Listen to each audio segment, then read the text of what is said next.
The Book of 2 Chronicles. Chapter 18 verse 1 to 34. Now Jehoshaphat had riches and honor in abundance, and joined affinity with Ahab. And after certain years he went down to Ahab to Samaria. And Ahab killed sheep and oxen for him in abundance, and for the people that he had with him, and persuaded him to go up with him to Ramoth-Gilead. And Ahab king of Israel said unto Jehoshaphat king of Judah, Wilt thou go with me to Ramoth-Gilead? And he answered him, I am as thou art, and my people as thy people, and we will be with thee in the war. And Jehoshaphat said unto the king of Israel, Inquire, I pray thee, at the word of the Lord today. Therefore the king of Israel gathered together of prophets 400 men, and said unto them, Shall we go to Ramoth-Gilead to battle, or shall I forbear? And they said, Go up, for God will deliver it into the king's hand. But Jehoshaphat said, Is there not here a prophet of the Lord besides, that we might inquire of him? And the king of Israel said unto Jehoshaphat, There is yet one man, by whom we may inquire of the Lord, but I hate him, for he never prophesied good unto me, but always evil, the same is Micaiah the son of Imlah. And Jehoshaphat said, Let not the king say so.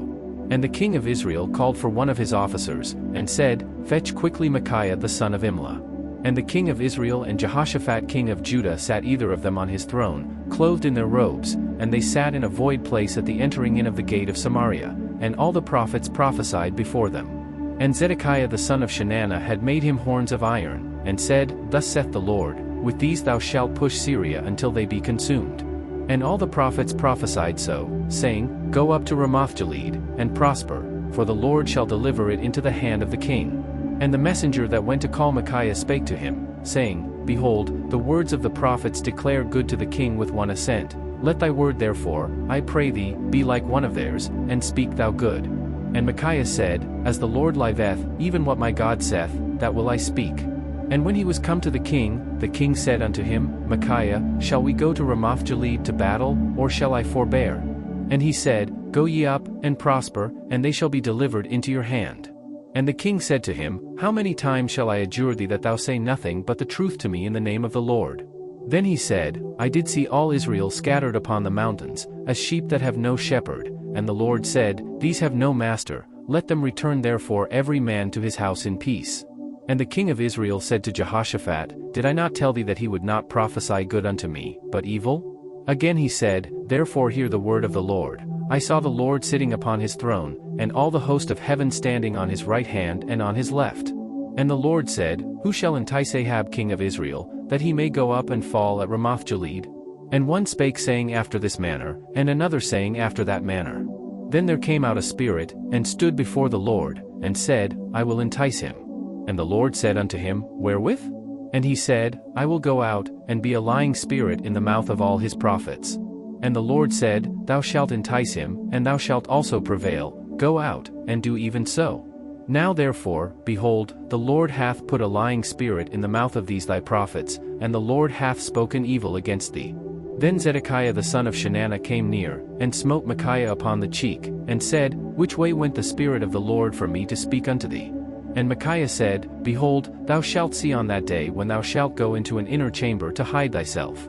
Then the king of Israel said, Take ye Micaiah, and carry him back to Amon the governor of the city, and to Joash the king's son. And say, Thus saith the king, Put this fellow in the prison, and feed him with bread of affliction and with water of affliction, until I return in peace.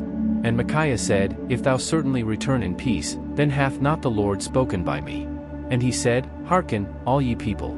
So the king of Israel and Jehoshaphat the king of Judah went up to Ramoth-Gilead.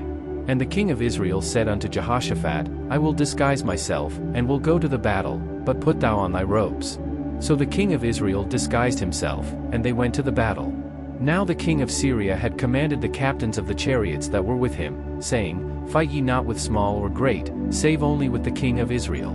And it came to pass, when the captains of the chariots saw Jehoshaphat, that they said, It is the king of Israel. Therefore they compassed about him to fight, but Jehoshaphat cried out, and the Lord helped him, and God moved them to depart from him. For it came to pass, that, when the captains of the chariots perceived that it was not the king of Israel, they turned back again from pursuing him. And a certain man drew a bow at a venture, and smote the king of Israel between the joints of the harness. Therefore he said to his chariot man, Turn thine hand, that thou mayest carry me out of the host, for I am wounded. And the battle increased that day, howbeit the king of Israel stayed himself up in his chariot against the Syrians until the even, and about the time of the sun going down he died.